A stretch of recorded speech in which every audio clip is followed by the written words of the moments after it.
أعوذ بالله السميع العليم من الشيطان الرجيم بسم الله الرحمن الرحيم الحمد لله الذي أكرمنا بالإيمان وعزنا بالإسلام وجعلنا من أمة محمد عليه الصلاة والسلام.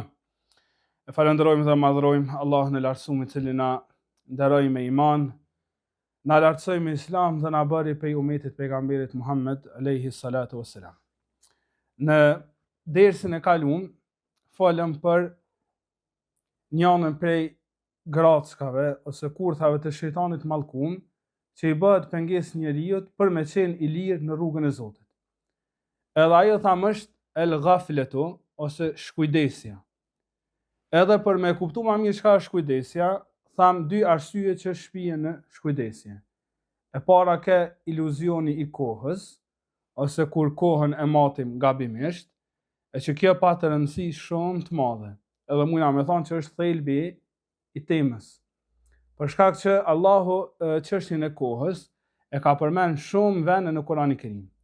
Madje Allahu për disa njerëz që e kanë marrë kohën gabim, e ka një pyetje rreth kohës pikërisht në ditën e Kiametit.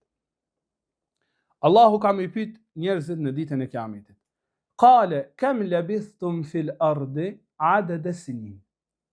Allahu i thot, sa keni pasqëndru ju në tokë, adada sinin, gjehni vitet. Numroni vitet, numroni kohën që e keni kalu në dunja. Përgjigjja aty në është qalu labithna yawman aw ba'da yawm. Mos na i përmend vjet hiç, se nuk është rendi viteve. Kemi pasqëndruar një ditë ose një gjysmë dite. Mirë po, apet nuk janë sigurt. Fas'alil 'addin. Pyeti ata që i kanë numëruar mirë. Se na me kanë pe atyne që i kemi numëruar mirë, s'kishëm me kanë xhenem. Nëse na kishëm me qenë pe atyne që kanë marrë kohën mirë, nuk kishëm me qenë sot ku ishëm. Fas'alil 'addin, pyeti që ata nalt. E mos na pyet neve që jemi në zjarr. Vazhdon Allahu thot, qala illa bistum illa qalila. Për një mes ashtu është. Ju keni qëndruar në tokë, jo gjysmë dite, shumë është. Illa qalila, një pjesë të ditës. Ju keni qëndruar në tokë, ma pak se gjysmë dite. Kjo është matja e duhur e kohës. Andaj, matja gabume po i thot Allah, ju ka sjell juve këtë ku jeni. Andaj ajetin e vijim thot, e fa hasibtum annama khalaqnakum abatha, a mos menduat ju se na ju kemi kriju kot, edhe s'keni mu kthy që të ku jeni sot. Kështu që arsyeja parë që dërgon në gaflet është iluzioni i kohës. Arsyeja e dytë është mohimi i robërisë. Thamë se njeriu patjetër ka me qenë rob i dikujt. Andaj që na kujton thënien e Aliut radhiyallahu anhu, i cili thot, la takun abda ghayrik wa qad khalaqaka Allahu hurran. Mos prano të bësh rob i dikujt tjetër, kur Allahu të ka kriju të lirë. Të lirë për me qenë rob i tij. Andaj mos prano ti me qenë rob i dikujt tjetër. Na ka mbetë një arsye se çka e shpihen njeriu në gaflet. E që mendoj që edhe kjo është shumë e rëndësishme. E kanë përmendur ulemarët dhe kanë thënë, arsye që besimtarin e shpihen në gaflet, pasi që ju është bërë qartë rruga e Zotit, është zhurma e madhe në zemër. Zhurma e madhe e zemrës. Zemra si organ është shumë me rëndësi në trupin e njeriut, edhe në aspektin fizik, edhe në aspektin shpirtëror. Ajo në të dyja anët duhet me qenë e qetë. Në momentin kur ka ngarkesë, ajo me njëherë i vështirësohet funksioni i saj. Allahu thot se disa njerëz zemrat i kanë të ngarkuara, në zemrat e tyre ka zhurmë, andaj ata nuk mujnë me pa hakun e qartë dhe nuk mujnë me ndjek. Dhe subhanallahu, këta Allahu na përmend në Kur'anin e Kerim, ama njëherë na përmend zgjidhjen e problemit, tani na përmend problemin. Thot Allahu në surën Kehf, surë të cilën na do të me lexu çdo xhumë. Thot Allahu, wasbir nafsaka ma'a alladhina yad'una rabbahum bil ghadati wal 'ashiyyi yuriduna wajha. I thot pejgamberit alayhis salam, dhe shtyje veten me zor. Wasbir nafsaka, bo sabër, edhe shtyje veten me zor, thot që me qëndru me ata që i lutën Allahut mëngjes edhe në mbrëmje. shtyje veten me zër, me nejt me shoqëni të mirë. Që kjo është zgjidhja. Vazhdimi i ajetit thotë: "Wala ta'du 'aynaka", mos ja kthe syt atyre, anhum, turidu zinat al-hayati dunya, që vrapojnë pas bukurimeve të kësaj bote, wala tuti' man aghfalna qalbahu an dhikrina. E mos ju bind atij që zemrën ja kemi shkujdes për përmendjes sonë. Mos ju bind atij që në zemrën e tij atë shumë ka gjana tjera, sa që e kemi shkujdes, e kemi shmang, e kemi largu për përmendjes sonë. Subhanallah. Po i thot pejgamberi sa tërri me ata që e përmendin Allahun në mëngjes dhe në mbrëmje. Mos ju bind atij që zemrën e ka të ngarkuar, që zemrën e tij e ka në gaflet, që zemrën e tij ka zhurmë. Edhe kjo është njëra prej arsyeve sot pse njerëzit nuk mundin me qenë të lirë, ani pse janë në rrugt të Zotit, që pretendojnë që janë në rrugt të Allahut. Qëndrimi me njerëz të mirë, edhe qëndrimi me njerëz që kanë zemra të qeta, është zgjidhja e këtij problemi.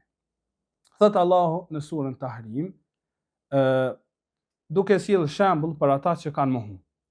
Thot Allahu i lartësuar: "Daraballahu mathalan lilladhina kafaru imra'ata Nuhi wa imra'ata Lut." Allahu i ka sjellë shembull për ata që kanë mohu dy gra. Imra'ata Nuhin, ja u ka sjellë për shembull gruan e Nuhut, wa imra'ata Lut, dhe gruan e Lutit. Kanata tahta 'abdayn min 'ibadina salihin. Ato kanë qenë të martuara dhe kanë qenë në kurorën e robëve tanë të mirë. Fa khanatahuma. Po pse ju kanë bashkë me ta, kur farë të bie si ka sjellë. Fa khanatahuma, thot Allahu i kanë tradhtu ata dy në fe, falam yughniya anhuma min Allahi shay'a. Kjo si ka sjellë dobi tek Allahu asgjë. Neve po na intereson pjesa e fundit e ajetit. Wa qila dkhula an-nara, atyre dyjave i thuhet hinë në zjarr, ma'ad dakhilin, me ata që hynë. Kish mjaftu Allah me i thonë veç hinë në zjarr. Mirë po i thot hinë në zjarr me ata që hynë. Pse kjo? Për me i tregu atyre që keni qenë në sofrën e Nuhut, edhe ti tjetra ke qenë në sofrën e Lutit, ku ke mujt me qenë sot në xhenetet e Zotit, në xhenetet e Firdausit, a sot ke me hi në zjarr të xhenemit me njerëzit më të ndyt. Sot ke me hi në zjarr të xhenemit me politeisat, me idhujtarët, me njerëzit më të fllihur që kanë ecë mbi tokë. Pra, hynë në zjarr me ata që hynë, shikoje ku ke mujt me qenë, o gruaja Nuhit, edhe o gruaja Lutit, e shiko ku je. Pse? Se zemrën tonë e ke lidh me këta tjerë, e nuk e ke lidh me Nuhun, ajo tjetra nuk e ka lidh me Lutin. Andaj, arsyeja ose zgjidhja për largimin e zhurmës nga zemra, Allahu e lidh veç me shoqëninë e mirë. Me rrethin që zemrën ta qetëson. E shiko që ka thot Allahu për zemrat e pabesimtarëve. Nga se zemra njeriut, nëse nuk mbushet me iman, ka më mbush me diçka tjetër.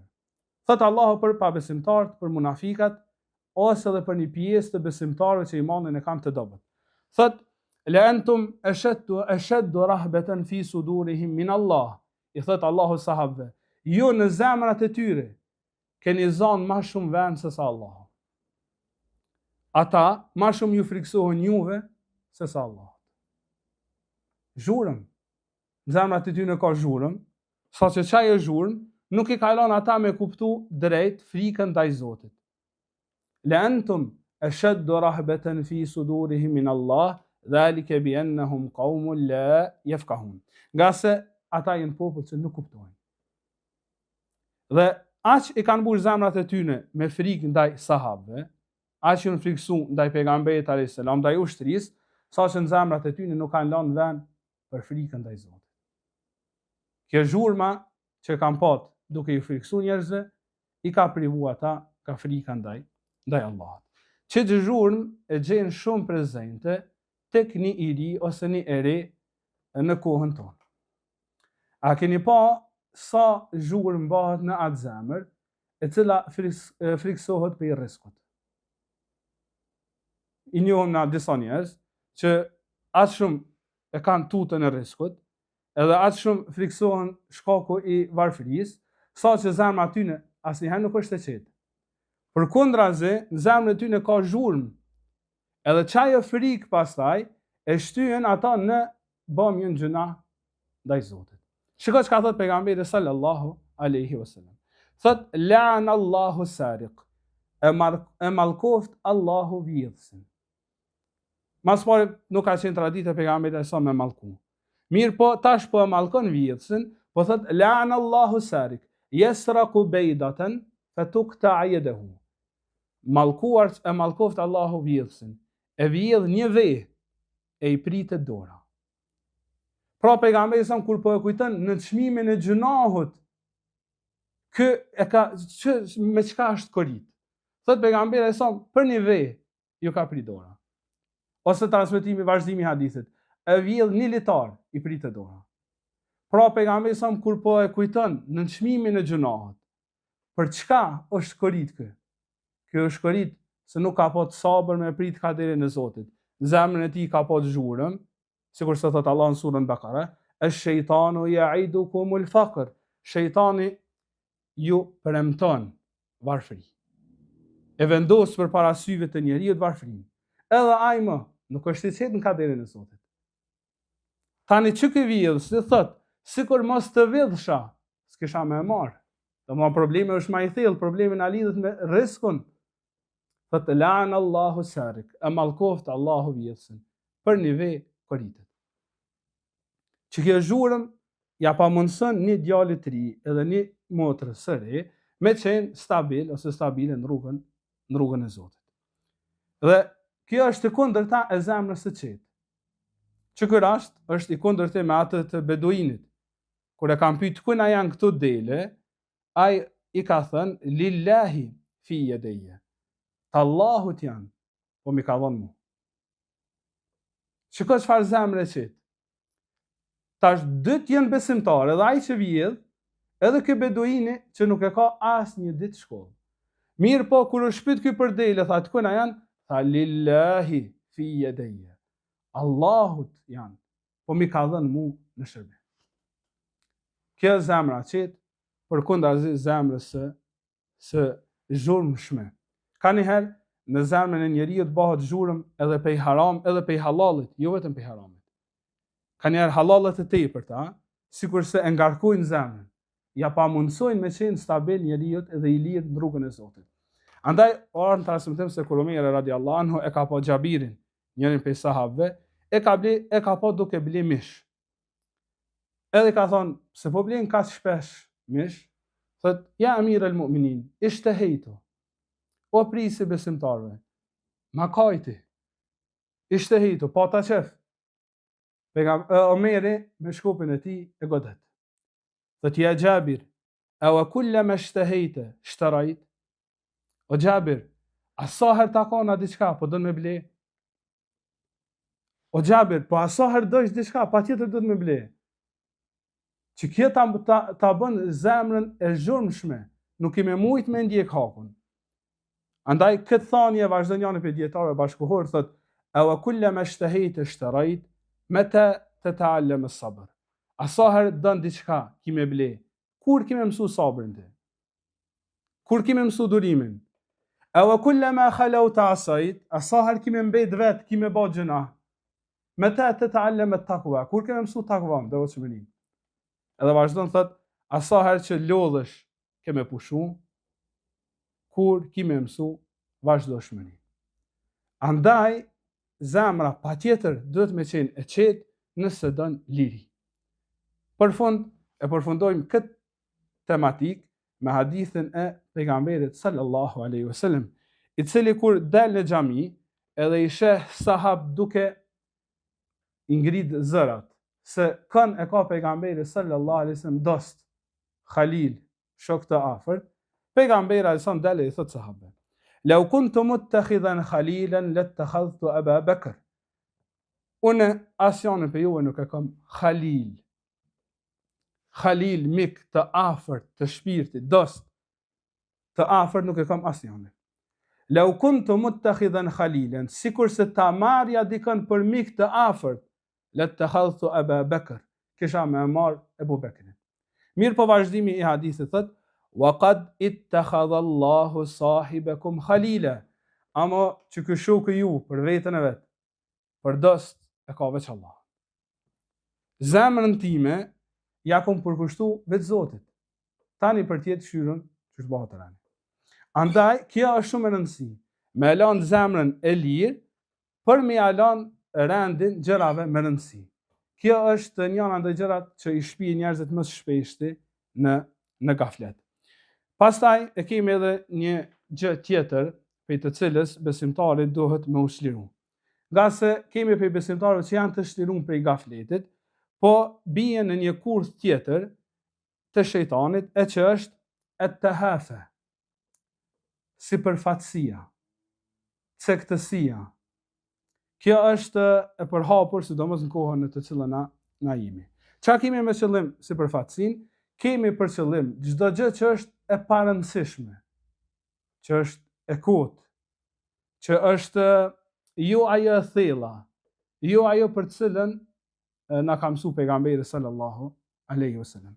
Pejgamberi alayhis salam i ka paralajmëruar shokët e tij se do të vijë një kohë që kjo sipërfaqësia ka mu përhap më të madhe. Thot pejgamberi alayhis salam, sayati ala an-nasi sanawatun khadat, kanë me ardhë disa vite për njerëzit, vite mashtruese. Yusdaqu fiha al-kadhib wa yukdhabu fiha as-sadiq. Thot i sinqerti ka mu përgënjeshtru, ndërsa mashtruesi ka për të besu. Thot i zinet besë tradhtarit, ndërsa ky që është i afërt edhe ky që i mban fjalën, thot ka mu konsideru për tradhtar. Edhe në fund thot pejgamberi alayhis salam, wa yantaqu fiha ar-ruwaybida. Në atë kohë kanë me fol ruwaybidat. Qila wa ma rubaydata ya Rasulullah? Sahab çuditën thonë, çfarë është kjo fjalë? Çka janë ruwaybidat? O i dërguari i Allahut. Thot pejgamberi alayhis salam, rajulun tafa, njeriu i cekt, njeriu sipërfaqësor, yatakallamu fi amri al-am, fol për çështje madhore. Thot njeriu i cekt, yatakallamu fi amri al-am, aknina fol për çështje që e shqetësojnë masën. Thot që kjo është kohë ose shenjë e kiametit. Tash, kësi njerëz sipërfaqësor, sikur pejgamberi alayhis salam po thotë që ka pa të gjithë. Po problemi është që kam ju besu. Problemi është që çita njerëz kanë mu dëgju. Andaj na nuk e kemi problemin tek ky njeri që është sipërfaqësor. As nuk e kemi problemin tek gënjeshtari, as tek tradhtari. Po problemin e kemi tek rrethi që tradhtarit i beson. Ky që është sipërfaqësor e dëgjon. Problemin e kemi tek rrethi. Thot pejgamberi sallallahu alaihi wasallam, inna amama ad-dajjal sanawatun khadat. Transmetimi tjetër. Para se të vijë dëxhalli, kanë më u shfaq vite mashtruese. Edhe vazhdon hadithi i njëjtë. Pra pejgamberi alayhis salam po thot, as shumë ka me pat mashtrime, as shumë ka me pat devijime, saqë e dini hadithin ku ka thënë pejgamberi sa për dëxhallin, nëse ja u jep zjarrin edhe ujin, cilën me zgjedh, ka thonë zgjedh me zjarrin. Se ka me qenë kohë të razira, ka me qenë kohë ku njerëzve ka me ju ndru vendi, ka me qenë kohë ku hajli dhe sheri ka me ndru vendi. Thot kur dëxhallit ja u jep zjarrin edhe ujin, thot ju zgjedh me zjarrin. Thot të keni me gjetë shpëtimin. Pra ka me pat as shumë mashtrime, andaj pejgamberi sa po thotë ju mos u bëni sipërfaqësor. Ju do të më kuptu thellësinë, ju do të më kuptu brendësinë e temës. Kjo temë ka qenë e njohur në mesin e ulemave, edhe pejgamberi sallallahu alajhi wasallam na ka paralajmëruar për to, po asnjëherë nuk ka qenë më shumë prezente se sa sot. Asnjëherë nuk ka qenë më shumë prezente se sa në kohën kur janë dalë mediat sociale. Dhe subhanallah, kjo na kujton ar-ruwaybida, që ta njerëzit e cekët, që njerëzit e tjerë i pasojnë, i dëgjojnë, ja bojnë follow, i ndjekin, që kjo është koha ar-ruwaybida. Kjo është koha para përgatitse për dëgjallin. Shikoj çka thot pejgamberi sallallahu alajhi wasallam. la taqumu as-sa'a, nuk ka për të bërë kiameti, hatta yakuna as'ada an-nasi bid-dunya Luka ibn Luka. Thot pejgamberi sa nuk ka për të bërë kiameti, derisa njeriu më i lumtur me dynjan do të jetë budallaj i biri budallajt. Thot nuk ka për të bërë kiameti, derisa njeriu më i lumtur me dynjan, as'ada an-nasi bid-dunya, thot njeriu më i lumtur me dynjan kush ka më qenë? Thot budallaj. Po jo veç kaq, i biri budallajt. Pra kjo është me nivel të lartë, saqë thot pejgamberi sa budallakin edhe ahmakin e ka të trashëguar. I biri budallajt, thot ky ka më qenë njeriu më i lumtur. Pse njeriu më i lumtur? Se ka më vlerësuar pe rrethit. Njerëzit janë të sekt, kanë më merr vetëm me sipërfaqësorën. Andaj thot pejgamberi sa ky ka më qenë njeriu më i lumtur. Pra problemi na nuk e kemi te budallaj, por problemin e kemi të vlerësimi i tjerëve që ja bëjnë budallajt. Me çet logjik, a ka thënë pejgamberi sallallahu alaihi wasallam, ka marrë ditën e kiametit pejgamber i dërguar, wa ma'ahu rahtun, e me të ka me pat një grup njerëzish që i kanë besuar. Ka marrë pejgamber në ditën e kiametit, wa ma'ahu ithnan, me të kanë marrë 2 njerëz që i kanë besuar.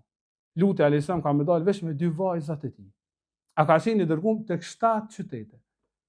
Thot pejgamberi sa dhe ka më ardhur pejgamber, wa laysa ma'ahu ahadun, asnjë pasues nuk e ka. Ka marrë i dërguar ditën e kiametit, asnjë pasues nuk e ka nga populli i tij. Me çet logjikën e cekt që na jemi duke e thënë, që ky pejgamber a ka kryer me sukses misionin? Që ky që i ka veç 2 pasues, ose që ky që nuk e ka asnjë, se ka kryer me sukses. Ama me ata që Allahu vlerëson, e ka kryer me sukses. Po me logjikën e cekt, që shiko sot, çata më mendja sa vlerësohet një njeri nëse i ka veç 2 followers. I ka veç 2 ndjekës.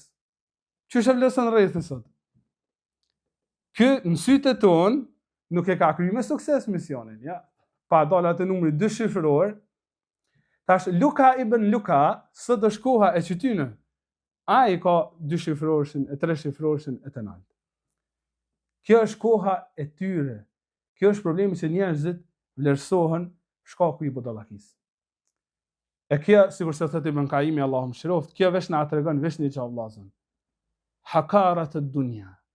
Vlerën e pak të dunjas që ka tek Zoti. Që kjo është dunjaja. Që kjo është dunjaja.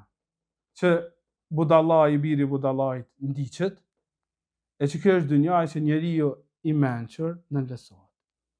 Kjo është dunjaja në të cilën luti është përzan, dhe kjo është dunjaja që në mrudi është ngrit. Kjo është dunjaja. Andaj thotë Ibn Qayyim, kjo na tregon veç vlerën e pak të dunjas që ka tek Zoti. Kjo nuk është thirrje që njerëzit mos synu vetëm ahiretin, nga se na kemi pamushme një gjatë të tillë, por e kemi synimin që besimtarët me kriju njerëz që merren me anën e brendshme e jo me sipërfaqësorën. E kemi rastin e tek ai sahabiu që shon tek pejgamberi alayhis salam në muajin Ramazan. Edhe në dorën e tij ka pas 2 pej. E ka pas pejën e bardhë edhe pejën e zi. Edhe shkon tek pejgamberi sa thotë ja Rasulullah, thotë po ha në syfyr, derisa pedalloj penin e bardhë për penin të zi.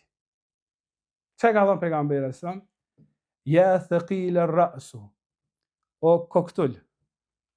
Nuk ka për qëllim penin në dorën tonë. Është për qëllim peri agimit. Pra mos u bë që ka si cekt, që ka sipërfaqësor, e me kuptu ajetin që e ka për qëllim penin që ti i ki në dorë. Po qëllimi penin në qiell, peri agimit, ja thaqil ar-ra'su. Kokën mos e baj për srani. Tash pejgamberi sa ka bë thirrje që njerëzit mos mu merr me anën e jashtme të vepra, me të jashtmen e tyre sipërfaqësorën, po mu merr me anën e brendshme. Shembull e kemi tek populli i Adit. Thot Allahu i lartësuar: "Alam tara kayfa fa'ala rabbuka bi'ad, irama dhati al-imad, allati lam yukhlaq mithluha fi al-bilad." Thot shikoj popullin e Adit, sikurse ai popull asnjë nuk është krijuar në dynjë. Kanë qenë të mëdhaj për ka trupi. Kanë kriju ndërtesa të mëdha.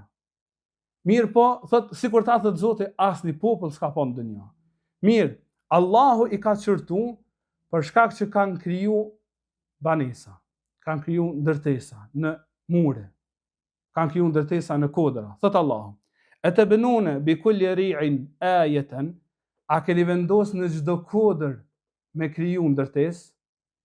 Mirë po, Allahu nuk po i shërton veç për qëta, se njëna për arsyeve që Allahu na ka kriju, është njeriu me e zhvillu tokën. Thot vazhdimi i ajetit, ta'bethun, po i krijoni kot. Ju po i krijoni me qëllim që mu lidh me dynjan. Ju po i krijoni me qëllim që me bë gara me njëri tjetrin. Pra, që kjo është ana e brendshme, jo sipërfaqësorja. Nuk i ka kritikuar Allahu pse po ndërtojnë ata, po i ka kritikuar Allahu pse po ndërtojnë e me anë të ndërtimit e kanë për synim u lidh me dynjan. Andaj, kjo është ajo që thot pejgamberi sallallahu alaihi wasallam, se në ditën e kiametit del një njeri para Allahut. Ar-rajul as-saminul azim. As-samin i shëndosh. El-azim i madh. Del një njeri që njerëzit ta kanë vlerësuar. Një njeri i madh me pozitë. Çfarë thot pejgamberi sallallahu la yazinu 'inda Allahi janah al-bauda. Ta Allahu nuk matet asa krahu i mushkonjës. Se ka shikuar Allahu të jashtëmen, e ka shikuar të brendshme. Edhe vazhdon pejgamberi sa me lexon ajetin, fala nuqimu lahum yawma al-qiyamati wazna. Thot Allahu e atyre nuk kemi me i dhënë kur far vlerë. Pra, peshori Allahut sipërfaqësore nuk e vlerëson, po vlerëson ato që është e brendshme. Thot Allahu në surën Nur, rijalun la tulhihim tijaratun wala bay'un an dhikrillah. Besimtarët janë burra që tregtia atyne nuk i ndal ata për i përmendjes së Allahut. Pra, besimtarët nuk janë burra që nuk bojnë tregti. Nuk janë njerëz që nuk e gjallërojnë tokën, jo, këta bojnë tregti. 10 të përgëzuar me xhenet, 7 prej tyre kanë qenë tregtar. Këta merren me dynja. Mirë po, la tulhihim tijara wala bay'un an dhikrillah. Që kjo tregti, asnjëherë këta nuk mundet me i shty me lanë përmendjen e Allahut. Këta anën e jashtme e kanë të barabartë, sikurse ai që ka qenë duke shit Ebu Gjehli, sikurse Ebu Bekri. Në anën e jashtme dy të kanë qenë tregtar, ama në anën e brendshme. Që kjo që matet tek Zoti, këtu është dallimi. E çdo sen që neve na ndalon ose na bën me harru Zotin, Allahu e ka thujt lojë. Thot Allah në surën Araf, afa amina ahlul qura an yatihum ba'suna wa hum naimun. A mos u siguruan banorët e fshatrave se do të vijë dënimi jon kur ata janë fjet natën. Thot Allahu, awa amina ahlul qura an yatihum ba'suna duhan. A mos u siguruan banorët e fshatrave se do të vijë dënimi jon paradite. Wa hum yal'abun. Ata janë duke luajtur. Po paradita nuk është kohë e lojës. Paraditja në shumicën e rasteve është kohë e punës, është kohë e angazhimit, është kohë e mbjellërave, është kohë e korrave, është kohë e shitblerjes. Mirë pa Allahu po e qunë wa hum yal'abun, ata janë në lojë. Pse? Se për ta çaj është synim, nuk është mjet. Ata janë marrë me sipërfaqësorën, për ta është synimi, nuk është mjeti. Andaj Allahu çdo gjë që e largon për përmendjes së Zotit, e qunë lojë. Yal'abun, lojë është. Takim pune, lojë është. Me fitu i darën, riskun, për fëmijë, për familje, lojë është. Nëse të ka pengu për namazit, të ka pengu për përmendjes Zotit, është lojë. E kjo na kujton një ngjarje për dietarëve bashkëkohor, i cili thot, e kum pat sa isha student një provim të vështirë. Thotë edhe kam qenë duke u përgatitur për të tërë natën. Thotë kur më ka thirrë nana në mëngjes për namaz sabat, i kam thënë s'po falna, ju mlodh. Edhe kam ra me pushu prap. Me qëllim që në provim me kanë i përgatitur. Thotë nga lodhja madhe s'm ka dalë gjumi as për provim. Kur u zgjova thotë e pash nanën time zgjut. Thotë u hidhrova dhe fillova me i bërtit pse s'm ke thirrë për provim. Thotë ma ka thonë një fjali që e kam shkruar thotë në ditarin tim. Thotë më ka thonë, o birim, ke rënë prej provimit të ahiretit. Çfarë do bie cilë provimi i dunjas? Ti provimin e ahiretit nuk e dhe. nuk e fale sabahun, se në dobi nuk cilë provimi i dunjas. Andaj, për mos me qenë të tillë, e jona është mos më merr me të jashtmen, po më merr me të brendshmën, jo me sipërfaqësorën, po me ata që ka vlerë tek Zoti, e një gjatë të tillë nuk mujë me bë vetë se me lejen e Allahut. Andaj ka thënë pejgamberi alayhis salam, fjala la haula wala quwwata illa billah është thesar për thesarëve të xhenetit. La haula nuk ka ndryshim, wala quwwata as nuk ka forcë illa billah, veç me Allah. Andaj është detyrë jona që me ndryshu nga sipërfaqësira në të brendshmën, nga ajo që nuk ka vlerë tek ajo që vlerësohet, e këta bëjmë vetëm me Allahun. Subhanak Allahumma wa bihamdik, ashhadu an la ilaha illa anta, astaghfiruka wa atubu ilayk.